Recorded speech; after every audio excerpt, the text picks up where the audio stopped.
Hello, I'm Carly of Six Friends and a Blog. I'm rather late to the game because I've been traveling for a while, but I've been in Seattle for about a week now, and since this is my new permanent residence, I figure that doesn't give me any more excuses not to upload videos. Yes, this is my room here. It could be an IKEA showroom if it was clean, because literally there's only one piece of furniture in here that is not from IKEA, which is kind of weird if you think about it. But I like my giant bookcase, so that's a plus. Anyway, since we're supposed to be talking about things and events and whatnot, I'm going to talk about Northwest Folklife, which, if you're not from the Seattle area or the Pacific Northwest, you probably do not know what that is. So, Northwest Folklife is a 4-day event at the Seattle Center. It is free, technically, although they do run on donations, so they ask people to donate things as they come in. They don't make you pay. So if you really want to get in free, you can. You might feel a little guilty about it, but whatever, right? Apparently, I have a text. It's probably Twitter. I'll get to it later. So, just to give you an idea, I have this Folklife brochure here.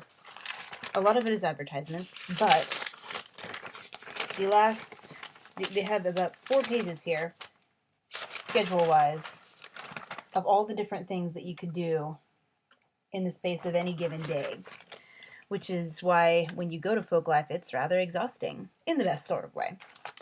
It is a conglomeration of musical performances, dance classes. We went to several contra dances there.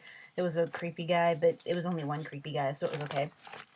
There are a bunch of very neat craft booths. There was one person who had a pottery stall where their pottery was decorated like old woodcuts. That's the best way I could describe it. It's very, not crude, but very old looking art.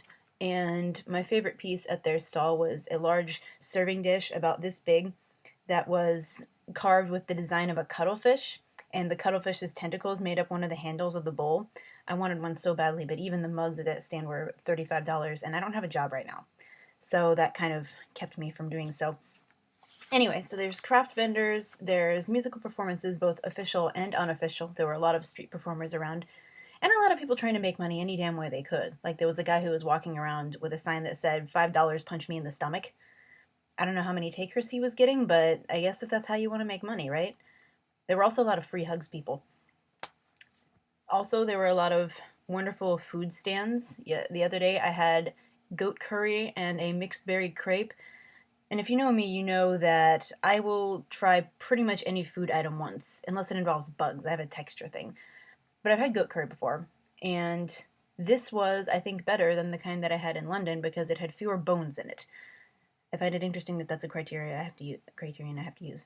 Anyway, they also have deep fried peanut butter and jelly sandwiches, which I did not get a chance to try. And that was rather disappointing. Anyway, the thing about Northwest Folklife is that it is the largest social gathering of hippies that I think I've ever seen, which makes it very entertaining to people watch. You know, you have some very strange fashion choices. You have the guy who spent an inordinate amount of time dancing around wildly to musical performances, which was wonderfully entertaining, more so than the actual band.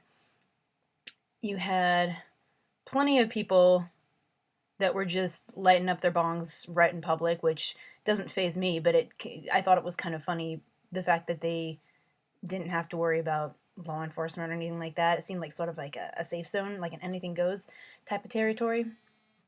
And even though that's not really my thing, like I've I've never smoked weed. I don't really have a thing against people who do, and so that's not really my thing. But I thought it was kind of neat how people could just do that. People could just guys could walk around in dresses without worrying about people attacking them or whatever. It was just a very free zone, and that's what I really liked about it.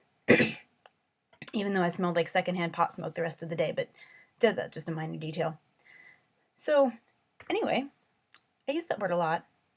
I would say if you are in the Seattle area about this time next year, today is the last day of Folklife in Seattle. If you are in Seattle area about this time next year, I would recommend hitting it up because it is definitely an experience. You will not get bored. You don't technically have to pay anything except probably parking unless you walk there or take the bus, which I did the first day. It's definitely worth your time, and I'm glad I did it. I can add that to my list of things I found in Seattle that lead me to be perpetually unsurprised at the world. And it's just a wonderful place. Anyway, who knows what my next post will be about, but I guess we will wait and see. Signing off from 6 Friends and a Blog, this is Carly.